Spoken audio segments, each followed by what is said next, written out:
ইবলিস খুশিতে মাতোয়ালা। এইভাবে একের পর দ্বিতীয় সময় চলে। হযরতে মা রহিমা নিয়ে চলতে লাগলো। সন্ধ্যা হয়ে গেল। আমার আল্লাহ বলে, জিবরিল রে, সন্ধ্যা হয়ে গেছে, বিবি রহিমা খাবার খায়নি, হযরত আইয়ুব আলাইহিস সালাম খায়নি। ফেরেশতারা গো,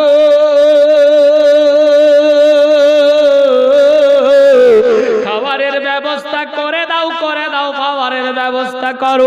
হযরত মা রহিমা কিছু দূর গিয়ে যখন রাত্রি হয়ে গেল, বিরাদার বন্ধুগণ এক গাছতলায় গিয়ে বসতে লাগলো। হযরত আইয়ুব নবী বলে, বিবি রে, আরো অনেক দূর যেতে হবে, টেনশন নিও না, এখানেই তো আছি। যদি এই দিক থেকে হাওয়া বয়, আমার শরীরের দুর্গন্ধ ছড়িয়ে যাবে গ্রামে, গ্রামগঞ্জের লোকেরা বারবার অপদস্থ করবে, একবারেই ক্লিয়ার হয়ে যাওয়া ভালো। রাত্রিটা এখানে ইন্তেজার করি, রাত্রিটা বিশ্রাম করো। ওই গাছের কোটরে বিরাদার সারা রাত থেকে গেল। হযরত মা রহিমা চোখ দিয়ে ঝরঝর করে পানি পড়ে, স্বামীর হাত পা গুলা দাবাতে লাগলো। স্বামী বলে, বিবি রে, যাও যাও বিশ্রাম করো, হেঁটেছো তুমি, চারিয়েছো তুমি, আমি তো বসেছিলাম, শুয়েছিলাম, আরামে এসেছি, তোমার হাত পা ব্যথা করছে। হযরত রহিমা বলেছিলেন, স্বামী গো, আপনার হাত পা দাবালে আমার ব্যথা ছুটে যায়। মা বোনেরা সাবধান হয়ে যান। রহিমা বলেছিলেন, স্বামী, আমার মতো ভাগ্যবান কেউ নাই, আমার মতো খুশনসিব কেউ নাই, আমি একা একা স্বামীর খেদমত করব, লোক দেখানো করব না, আমার আল্লাহ দেখতে পেলেই হলো। বিরাদার বন্ধুগান, কি রকম মোহাব্বত, রিলেশন, রিলেটিভ ছিলেন হযরতে আইয়ুবের বাড়িতে। আমার আল্লাহ বললেন, বান্দা বান্দিরে, আইয়ুবের বাড়িতে এত কষ্ট, শত কষ্ট দেওয়া সত্ত্বেও রহিমা ছেড়ে যাননি। রহিমা অট্টালিকার ভান্ডার দেখেননি, রহিমা কাকা ওটা দেখেননি, রহিমা স্বামীর সেবাই মগ্ন ছিলেন। বান্দা বান্দিরে, আইয়ুব নবীর বাড়িতে কেমনি মোহাব্বত ছিল। এ বিরাদার বন্ধুগান, मोहब्बत है तो मोहम्मद है, मोहम्मद सल्लल्लाहु अलैहि वसल्लम को अगर दिल में बसा लिए तो ईमानदार पक्का, अगर ईमान पक्का तो जन्नत पक्की। किताब लिखे, टाका पैसा, बीबी बाल बच्चा, सोना दाना, बाड़ी गाड़ी नारी, অট্টালিকা পাহাড় পর্বত জমি জমা খালবি, এমনকি নিজের জীবন চাইতে আল্লাহ আল্লাহর রাসূলকে বেশি বেশি ভালোবাসতে হবে। যে আল্লাহ আল্লাহর রাসূলকে বেশি বেশি ভালোবাসলো, সে হলো পাক্কা সচ্চা ঈমানদার। আমি এই পবিত্র মাহফিলে দেখতে চাই পাঁচজন বাপ, পাঁচজন মা পাক্কা সচ্চা ঈমানের পরিচয় দিয়ে মাত্র 10,000 করে টাকা। आज तृतीय दिन, আমার आखिरी रात है, कोई बाप का बेटा या माয়ের बेटी যে আমি 10,000 টাকা দিলাম। এই পবিত্র মাহফিলে কথা বলেছি, কেউ কথা রাখতে পারে? কাউরি যদি 10,000 ভারী মনে হয়, 5,000 5,000 করে দুজন মিলে দিতে পারে। দেখি কথা বলেছি কেউ রাখতে পারে। হযরতে মা রহিমা কেমনে ছিলেন, স্বামীর সেবায় মগ্ন। তারপর কি হলো ইনশাআল্লাহ একের পর এক ঘটনা, মারাত্মক ডেঞ্জার ডেঞ্জার তুলে আনছি। বেরাদার বন্ধু, 5টা মিনিট দান নেব, দোয়া করব, আগে বাড়বো ইনশাআল্লাহ। আছে কোন বান্দা ইয়া বান্দি 10,000 টাকা? একজন কেউ যদি হয়, 5 জন বলেছি, একজন হতে পারে। আমি জানি এখানকার লোক খুব ভালো, এরা দান দিতে খুব ভালোবাসে, ইনশাআল্লাহ দিবে। আছে কেউ যে আমি 10,000 দিলাম? 10,000 কোনো ব্যাপার না, নিজের বাড়ি তৈরি করতে 10 লাখ 20 লাখ লাগে, হয়ে যায়। 10,000 দেবেন, মিনার তৈরি হবে, ইনশাআল্লাহ আপনার দান ডাইরেক্ট কাজে লেগে যাবে, কাউরি পকেটে যাবে না, কেউ কমিশন পাবে না। আল্লাহু আকবার। নাসিম আলী 1000, সুবহানাল্লাহ, মোহাব্বত দিয়েছে। নারায়ে তাকবীর, নারায়ে রিসালাত। জনাব নাসিম আলী সাহেব 1000 টাকার দাতা। সুবহানাল্লাহ, সুবহানাল্লাহ। চেয়েছিলাম 10,000, দিয়েছে 1,000। কথা বলেছি, রেখেছে তো সুবহানাল্লাহ। কেউ নাই? 10,000 যদি ভারী হয়, 5,000 5,000 করে দুজনে মিলে 10,000। পারলে নগদ, না পারলে লিখে দিতে পারে। আমার হিসাবে লেখাটা বেরাদার নাই ভালো, অতি উত্তম হবে। নগদে নগদে বেস্ট এন্ড বেটার, সবচাইতে অতি উত্তম। আছে কোনো বান্দা যে আমি দিলাম 5,000 টাকা? যদি থাকে এ পবিত্র মাহফিলে আছে অনেকে দেনেওয়ালা। আরে হিম্মতে বান্দা, মদদে খোদা। বেরাদার আজ পর্যন্ত কেউ বলল না যে মদদে খোদা, হিম্মতে বান্দা। সবাই বলেছে যে হিম্মতে বান্দা, মদদে খোদা। আগে বান্দা হিম্মত করো, আল্লাহ মাদাদ করবে। কেউ তো বলে না যে আল্লাহ মাদাদ করবে তারপর তুমি হিম্মত করো। বেরাদার বন্ধুগান, বরং তুমি হিম্মত করো, আল্লাহ মাদাদ করবে ইনশাআল্লাহ। সবই আল্লাহর দান। আছে কেউ? 10,000 যদি ভারী হয়, দুজনে মিলে 5,000 5,000 করে এই পবিত্র মাহফিলে আইয়ুব নবীর দিকে লক্ষ্য করে সুবহানাল্লাহ, মোহব্বতে খুশির সাথ। হ্যাঁ, কোই বাপ কা বেটা যদি হয়ে যায়, দেখেন চিন্তা ভাবনা করে।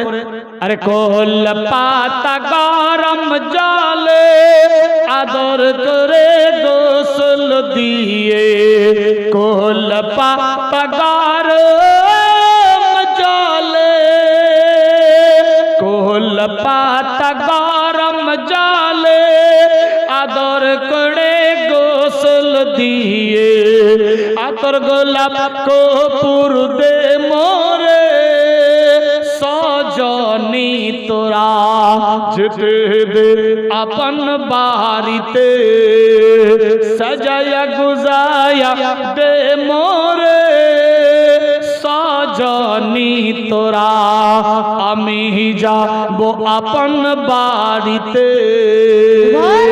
কতই রঙের কতই কাপড় কিছুই ভালো লাগে না, কতই রঙের কতই কাপড়, কতই রঙের কতই কাপড় কিছুই ভালো লাগে না, সাদা কাপড় পরিয়ে দে মোরে সজনী তোরা, আমি যাব আপন বাড়িতে সাজায়া গুজায়া দে মোরে সজনী তোরা, যেতে দে আপন বাড়িতে। ভাই বেরাদর পুত্র সাজন কেউ হবে না রে আপন। কেউ হবে? সঙ্গের সাথী কেউ নয়। ভাই বেরাদর আত্মীয় সজন, ভাই বেরাদর পুত্র সজন কেউ হবে না রে আপন। আমল ছাড়া সাথী কেউ হবে না রে সজনী তোরা, যেতে দে আপন বাড়িতে সাজায়া গুজায়া দে মোরে সজনী তোরা, আমি যাব আপন বাড়িতে। দালান কোঠা ইটের বাড়ি পরে থাকবে জমিদারে, দালান কোঠা ইটের বাড়ি, দালান কোঠা ইটের বাড়ি পরে থাকবে জমিদারে, বাসের পালা বিছিয়ে দে মোরে সজনী তোরা, যেতে দে আপন বাড়িতে। কেউ নাই? 5,000 টাকা হয়ে যাবে। বাদশা বল শুনো ওরে আইয়ুব নবীর সে বিবি, কুসুট রোগের ভুক্ত ভুগি ছোঁয়াছে বেমারি এ সামান পত্রে হাত লাগাইছে সামান পত্রে হাত লাগাইছে কীটনাশক বেমার ধরে বে যে তোমার মাল কিনে নেবে সে নিস্তানা বুঝাবে কথা শুনে দোকানদার বলে ওগো রহিমা বোন তুমি যাও যে চলে কাজ তোমায় দেব না আর কাজ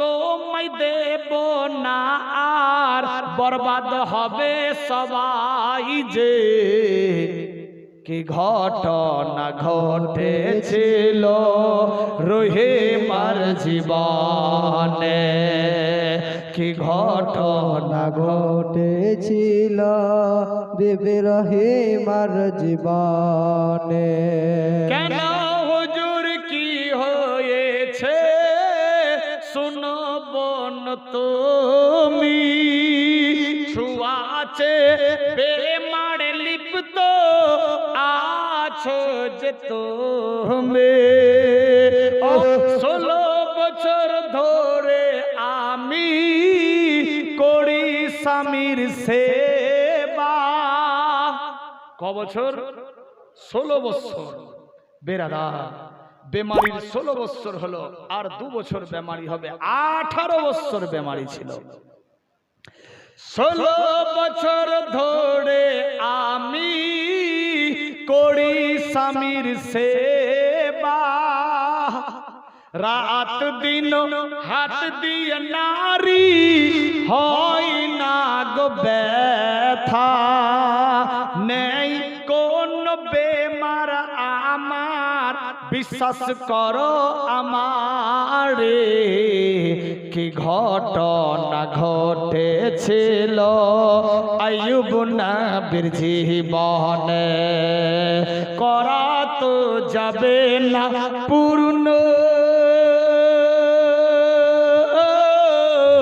বর্ণনা এ জবানে কি ঘটনা ঘটেছিল রহিমার জীবনে কি ঘটনা ঘটেছিল আইয়ুব নবীর নিচে স্বামী থাকে শুনো গো মা বোনেরা স্বামীর আদেশ পালন করো ভুলো না গো তোমরা আল্লাহর নিচে স্বামী থাকে শুনো গো মা বোনেরা স্বামীর আদেশ পালন করো ভুলো না গো তোমরা স্বামীর আদেশ পালন করো ভুলো না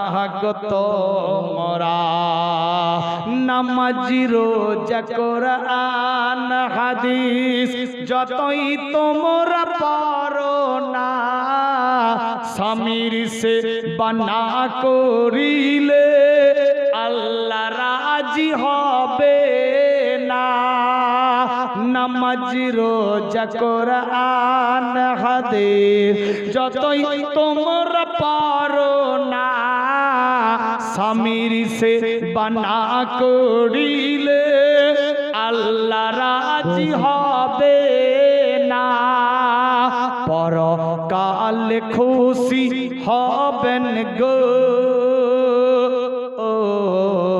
পরকাল খুশি হবে স্বামী ভক্ত যারা শোন গো মা বোনেরা আল্লাহর নিচে স্বামী থাকে শোন গো মা বোনেরা স্বামীর আদেশ পালন করো ভুলো না গো তোমরা পীর যদি ধরতে গহাই ধরো নিজের স্বামীকে, স্বামীর চেয়ে বড় পীর নাই কো এই জগতে।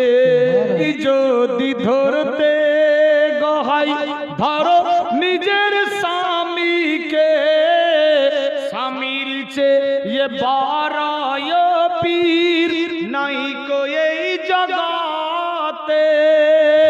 পরকাল খুশি হবেন গো, পরকাল খুশি হবেন স্বামী ভক্ত যারা।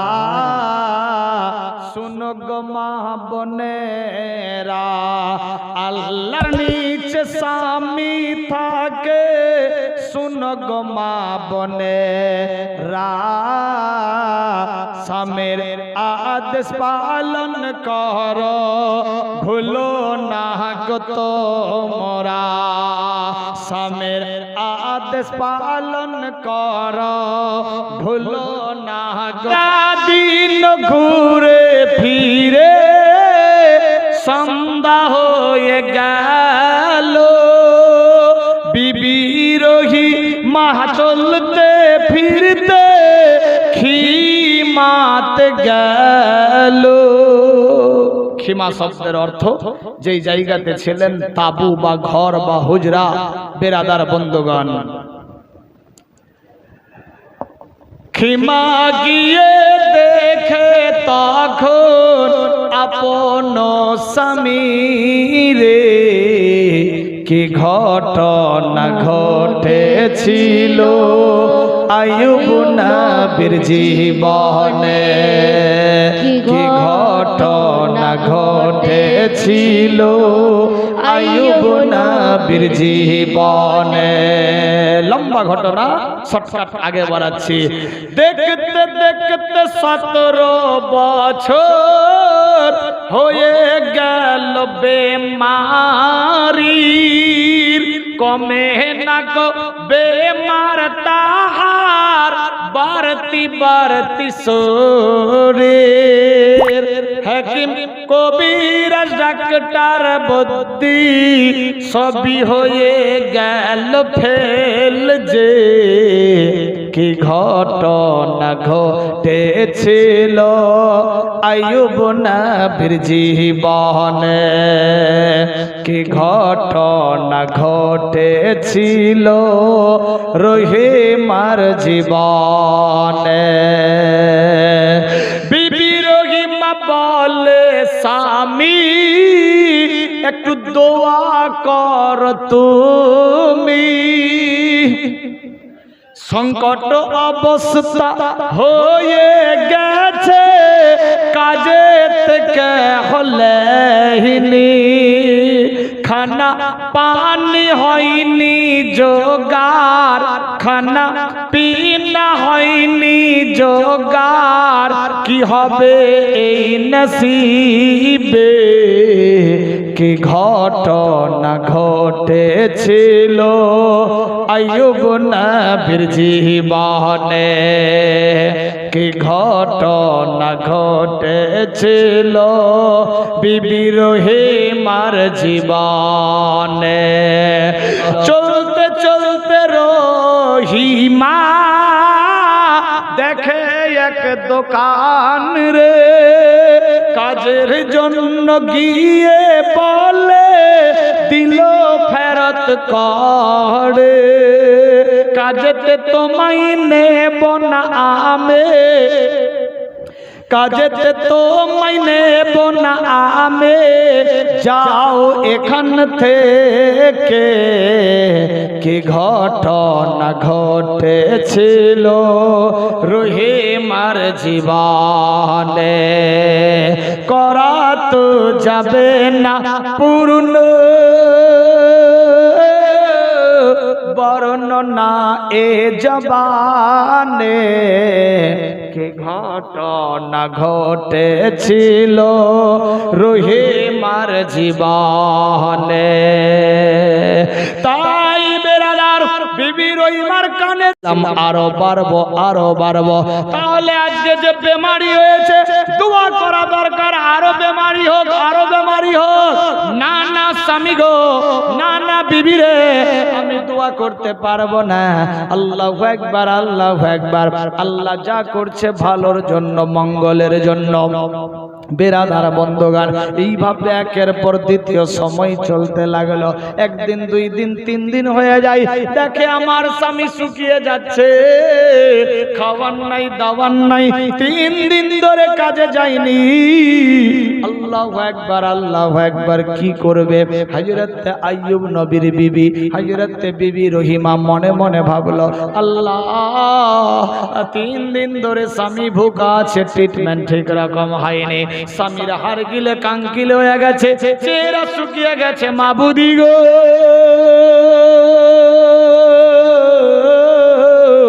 ব্যবস্থা দিয়ে দাও, দিয়ে দাও। আল্লাহু আকবার, আল্লাহু আকবার। হযরত বিবি রহিমার দোয়া কবুল হয়ে গেল। এবার বিবি রহিমা 1 পা 2 পা করতে করতে মনে মনে ভাবতে লাগলো, অন্য কোন জায়গায় কাজে লেগে যাব। কিন্তু ইবলিস শয়তান সমস্ত গ্রামগঞ্জ শহর সব জায়গাতে এলান দিয়ে দিয়েছে, কেউ মেয়েটারে কাজের মধ্যে নিও না, কেউ রহিমারে কাজে নিও না। আল্লাহু আকবার। সুয়াসে বেমার হয়ে যাবে, গ্রামগঞ্জে কেউ ঢুকতে দিও না। হযরত মা রহিমা মনে ভাবলো, পূর্বের গ্রামে এবার আমি চলবো। পূর্বের গ্রামের দিকে চলতে লাগলো। মানুষজনের মনে বিষ ভরেছে, সবাই চিনতে পেরে গেছে সেই রহিমা, গ্রামে কেউ ঢুকতে দিব না। 3 দিন ধরে ভুকা আছে। বিবি রহিমার চোখ দিয়ে পানি পড়ে, আল্লাহ ব্যাপার কি হয়ে গেল গো আল্লাহ, আজকে যদি খাবার নিয়ে না যাই, স্বামী অপেক্ষায় আছে, স্বামী হয়তো দুঃখ কষ্ট পাবে, আল্লাহ তুমি নারাজ হয়ে যাবা। স্বামী রাজি থাকলে আল্লাহ তুমি রাজি, স্বামী যদি নারাজ থাকে আল্লাহ তুমি নারাজ। মাবুদি গো, ব্যবস্থা করে দাও, দিয়ে দাও, দিয়ে দাও। আল্লাহু আকবার, আল্লাহু আকবার। এইভাবে একের পর দ্বিতীয় ঘন্টা চলতে লাগলো। চলতে চলতে রহিমা দেখে এক দোকান রে, কাজের জন্য গিয়ে বলে দিল ফেরত করে, কাজেতে তোমায় নেব না আমি, কাজেতে তোমায় নেব না আমি, যাও এখান থেকে। কি ঘটনা ঘটেছিল রহিমার জীবনে, করা তো যাবে না পূর্ণ বর্ণনা এ জবানে। কি ঘটনা ঘটেছিল রহিমার জীবনে। তাই বেরাদার, বিবি রহিমার কানের মধ্যে দুল ছিল, দুল, কানের মধ্যে সোনার দুল। আল্লাহু আকবার। পায়ের মধ্যে নূপুর, বেরাদার হাতের মধ্যে আঙ্গুঠি, কোমরে বিছা। বিবি রহিমা চলে স্বর্ণকারের দোকানে, সোনা চাঁদি গহনা জেওর যা ছিল সাথে, স্বর্ণকারকে দিয়ে দিল, স্বর্ণকারকে দিয়ে দিল, বিনিময়ে নিল দিরহাম যে। কি ঘটনা ঘটেছিল আইয়ুব নবীর জীবনে, কি ঘটনা ঘটেছিল রহিমার জীবনে। মা রহিমা সমস্ত জেওয়ারাত বিক্রি করে দিল, যা টাকা পয়সা হলো বাজার ঘাট করে নিয়ে বাড়ির দিকে চলল। বন জঙ্গল পেরিয়ে সেখানে গিয়ে হাজির হয়ে গেল। ইবলিস শয়তান দেখছে পারলাম না, সর্বনাশ, কি করা যায় না, আমি যতক্ষণ অবধি তাদের মধ্যে বিভাজন না সৃষ্টি করি শান্তিতে থাকতে পারি না। আল্লাহু আকবার, আল্লাহু আকবার। বুঝার জন্য বললাম, ধরেন 10 দিনের খাবার হলো, 10 দিন খাবার খেয়ে নিল, 10 দিন স্বামীর সেবায় মগ্ন থাকলো। হযরত আইয়ুব নবী বিরাদার বিবির খুশিতে, বিবির খেদমতে অনেক খুশি ছিলেন। বেরাদার বন্ধগান, আইয়ুব নবী একদিন চোখ দিয়ে পানি ফেলে, আল্লাহু আকবার, আল্লাহু আকবার। বিবি রহিমা বলে, স্বামী গো, কোন আমার ইবাদতের খামি হয়েছে, কোন বুঝি আমার খেদমতের খামি হয়েছে, এই জন্য আপনি কাঁদছেন, কি হয়েছে স্বামী জান বলো। স্বামী বলে, বিবি রে, আমি এর জন্য কাঁদছি, আজকে যদি তুমি না থাকতা তাহলে কি হতো। বিবি রে, আরো আমার 3 জন স্ত্রী ছিল, সবাই আমার এই ঝামেলা দেখে পালিয়ে গেল, তুমি আমার কাছে আছো বিবি, তোমার জীবন ধন্য, টেনশন নিও না। আল্লাহু আকবার, আল্লাহু আকবার। এইভাবে কথাই কথা বাড়তে লাগলো। 17.5 বছর হয়ে গেল বেমারের, আর মাত্র 6 মাস বাকি। বিরাদার বন্ধুগণ, হযরত আইয়ুব নবীর শরীরে আর জায়গা নাই, সমস্ত জায়গাতে কীট হয়ে গেছে। আল্লাহু আকবার, বিষাক্ত কীট, শরীরের মধ্যে আর কিছুই নেই খাবার। বিরাদার বন্ধুগণ, এইভাবে একের পর দ্বিতীয় সময় চলে। আমার আল্লাহ বলে, বান্দা বান্দি,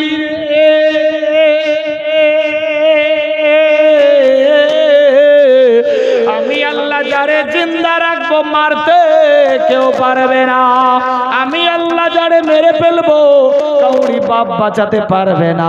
আইয়ুব নবী মনে মনে ভাবতো, আল্লাহ তোমার যেখানে ইচ্ছা আমার বেমারি দিয়ে দাও, কিন্তু এই মুখের মধ্যে জবানে ওই রকম কীট দিও না, জবানে যদি কীট হয়ে যায়, আল্লাহ গো আমি তোমার ইবাদত করব কি করে, আমি তোমার তাসবিহ তাহলিল পড়ব কি করে, আল্লাহ গো আমার জবানটাকে শুদ্ধ রাখিও।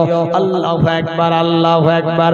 আল্লাহর হুকুম হয়ে গেল, সমস্ত শরীরে বিষাক্ত কীট, কিন্তু জবান ছিল পরিষ্কার, আওয়াজ ছিল শুদ্ধ। ওই আওয়াজ জবান দিয়ে আল্লাহর ইবাদত তাসবিহ তাহলিলে মশগুল থাকতেন। বলি সুবহানাল্লাহ। সময় কাল পার হলো, খাওয়ার হলো শেষ, যা ছিল যে ওরা বিক্রি করে সব শেষ, আর কিছু নেই। একদিন, 2 দিন, 3 দিন পেরিয়ে গেল।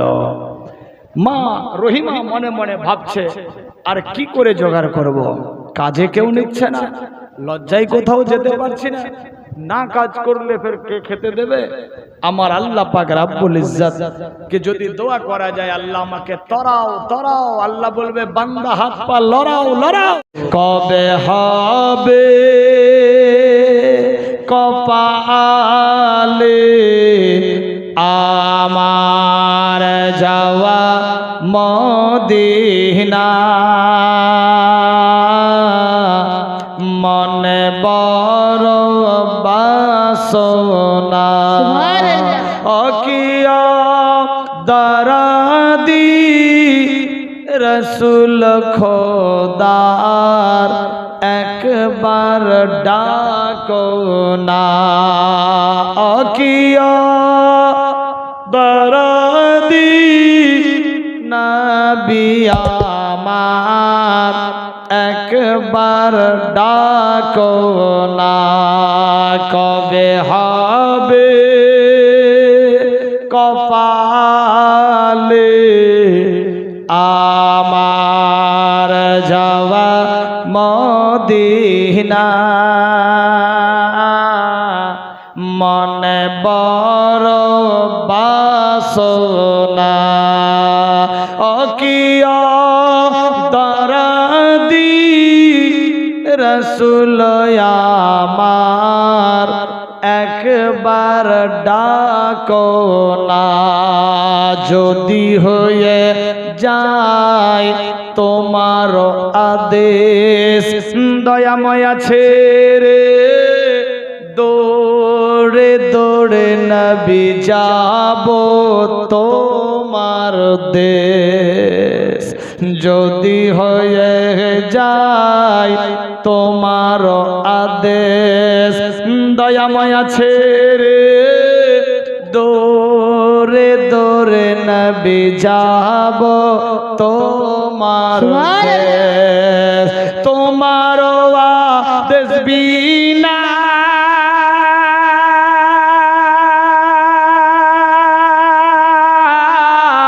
কে যায় সোনার মদিনা, জীবন শুধু চাই গো নবী, জীবন শুধু চাই গো নবী তোমার করুণা, অকিয়া দরদি রসুল আমার একবার ডাকো না, কবে হবে কপালে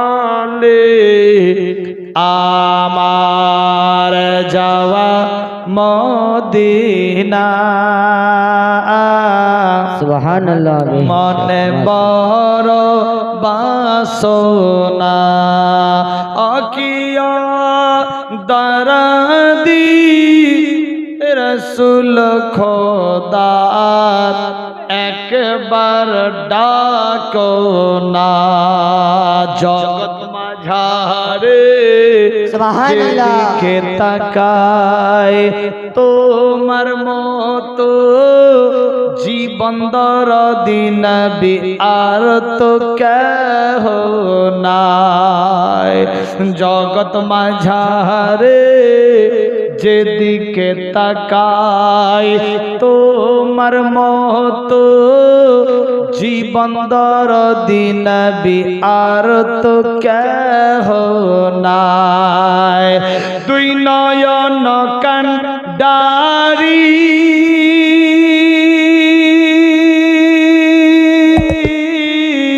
সোজা পথের দিশারি, তোমার ওসিলায় পার লেগে যায়, তোমার ওসিলায় পার লেগে যায় ভাঙা সাফিনা, অকিয়া দরদি রসুল খোদার একবার ডাকো না, কবে হবে কপালে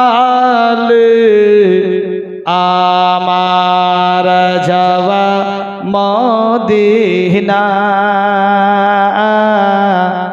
মনে বড় বাসনা, অকিয়া দরদি রসুল আমার একবার ডাকো না, অকিয়া নবী মনে মনে ভাবতো, আল্লাহ তোমার যেখানে ইচ্ছা আমার বেমারি দিয়ে দাও, কিন্তু এই মুখের মধ্যে জবানে ওই রকম কীট দিও না, জবানে যদি কীট হয়ে যায় আল্লাহ গো আমি তোমার ইবাদত করব কি করে, আমি তোমার তাসবিহ তাহলিল পড়ব কি করে, আল্লাহ গো আমার জবানটাকে শুদ্ধ রাখিও, আল্লাহু আকবার আল্লাহু আকবার, আল্লাহর হুকুম হয়ে গেল, সমস্ত শরীরে বিষাক্ত কীট কিন্তু জবান ছিল পরিষ্কার, আওয়াজ ছিল শুদ্ধ, ওই আওয়াজ জবান দিয়ে আল্লাহর ইবাদত তাসবিহ তাহলিলে মশগুল থাকতেন, বলি সুবহানাল্লাহ। সময় কাল পার হলো, খাওয়ার হলো শেষ, যা ছিল যে ওরা বিক্রি করে সব শেষ, আর কিছু নেই, একদিন, দুদিন, 3 দিন পেরিয়ে গেল। মা রহিমা মনে মনে ভাবছে, আর কি করে জোগাড় করব? কাজে কেউ নিচ্ছে না, লজ্জায় কোথাও যেতে পারছি না, না কাজ করলে ফের কে খেতে দেবে? আমার আল্লাহ পাক রব্বুল ইজ্জত কে যদি দোয়া করা যায়, আল্লাহ আমাকে তরাও তরাও, আল্লাহ বলবে বান্দা হাত পা লড়াও লড়াও। না, কি করা যায়? চলো দেখি যদি কেউ কাজে নেয়। মা রহিমা এক পা দুপা করতে করতে আবার কাজের তল্লাশিতে বাড়ি থেকে বেরিয়ে গেলেন। কেউ কাজের জন্য নিতে চায় না। মা রহিমা চোখ দিয়ে পানি ফেলতে লাগলো, আল্লাহ কি করব? আল্লাহ তুমি রহম করো, তুমি রহিম রহমান গফুর গাফার রহম করো। রাস্তায় ওই নামা খারাম গাদ্দার ইবলিস শয়তান একজন ফকির সেজে, দরবেশ সেজে, একদিন 2 দিন নয় 3 দিন পরীক্ষা করেছে। একদিন ফকির সেজে গেছে, একদিন আল্লাহু আকবার আল্লাহু আকবার ফকির, একদিন দরবেশ সেজে গেছে, একদিন ফকির সেজে গেছে, একদিন বুড়িমা সেজে গেছে। আল্লাহু আকবার আল্লাহু আকবার। রাস্তা দিয়ে চলতে লাগলো হযরতে মা রহিমা। এবার ফকির সেজে, দরবেশ সেজে, বুড়ি সেজে আওয়াজ দেয়, রহিমা তোমার স্বামী ভালো হয়ে যাবে। কি করতে হবে জানো কি? আমার হাতের মধ্যে এক ওষুধ আছে, এ ওষুধ নিয়ে যদি যাও, তোমার স্বামীরে যদি খাওয়াও, তোমার স্বামী ভালো হয়ে যাবে। আল্লাহু আকবার আল্লাহু আকবার। হযরত মা রহিমা চিনতে পারলো না এ ফকিরটাকে, এ দরবেশকে, এ বুড়িমাকে। চিনতে না পেরে হযরত রহিমা ওই অবস্থায় এক পা দুপা করতে করতে দৌড়ে দিলেন স্বামীর কাছে। স্বামী গো, একজন ফকির দরবেশের দেখা হয়েছে। স্বামী গো, সে আমাকে দাওয়া দিচ্ছিল, এই দাওয়া যদি আমি নিয়ে আসি তুমি ভালো হয়ে যাবা। আল্লাহু আকবার আল্লাহু আকবার। হযরত আইয়ুব নবী চিন্তায় পড়ে গেল, কে সেই ফকির, কে সেই দরবেশ, কে সেই বুড়িমা? চোখটা বন্ধ করলেন। আল্লাহ বলে, ওরে জিবরিল যাও তুমি সেখানে গিয়ে বলো আমার আইয়ুব নবীকে ইবলিস শয়তান হারাম দিছে, ইবলিস শয়তান হারাম দিচ্ছে দরবেশ ফকিরের রূপ ধরে। কি ঘটনা ঘটেছিল আইয়ুব নবীর জীবনে। আল্লাহু আকবার আল্লাহু আকবার। আল্লাহর জিবরাইল আমিন চলে আসলো। লাব্বাইক ইয়া রাসূলুল্লাহ, কি খবর? ইয়া রাসূলুল্লাহ, নবী গো ভুল করে ওই ওষুধ নিয়েন না, ওষুধের নামে হারাম দিয়েছে, হারাম মাদক নেশা জাতীয় তোমারে দাওয়া দিয়েছে, যাতে ওই দাওয়া খেয়ে তোমার শরীরে জবান যাতে নাপাক হয়ে যায়। আর ওই নাপাক টান দিয়ে, নাপাক জবান দিয়ে যখন আল্লাহর জিকির করবা, আল্লাহর কাছে দোয়া কবুল হবে না, জিকির কবুল হবে না, জিকির ধার্য হবে না। ইয়া রাসূলুল্লাহ, আল্লাহর হাবিব গো, ও আল্লাহর দোস্ত আইয়ুব নবী, তুমি ভুল করে ওই দাওয়া নিও না। হযরত আইয়ুব নবী বলে, বিবি রে ভুল করে ওই দরবেশ ফকির বুড়ির চক্রান্তে পড়ো না। ও কোনো দরবেশ নাই, ও কোনো ফকির নাই, ও কোনো বুড়ি নয়, ওটাই হলো ইবলিস শয়তান। শয়তানের কথা শুনে রহিমা তওবা আস্তাগফার পা